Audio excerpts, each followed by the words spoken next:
ప్రసాదం గురించి కూడా మీలో కొంతమందికి ఉండొచ్చు. ఎలాంటి అంటే యంగ్ పీపుల్ అడుగుతారు ఈ ప్రశ్న.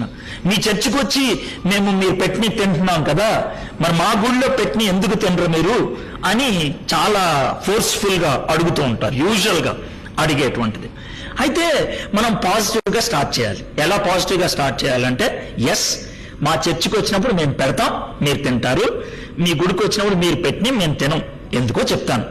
ప్రతి విశ్వాసానికి, ప్రతి మతానికి కొన్ని ప్రాముఖ్యమైనవి, అతి పవిత్రమైనవి ఉంటాయి.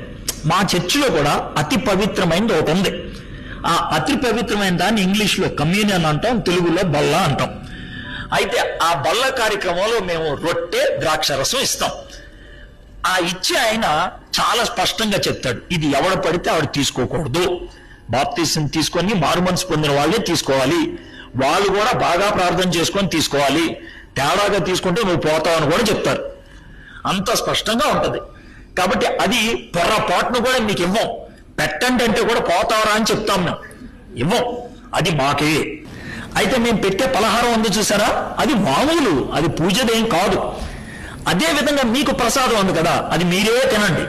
మీరు పలహారం పప్పల గిప్పలు పెట్టండి, మేము తినేస్తాం. అర్థంటే ఈ డిఫరెన్స్ తెలుసుకుంటే కనుక మీకు మాకు గొడవ ఉండదు.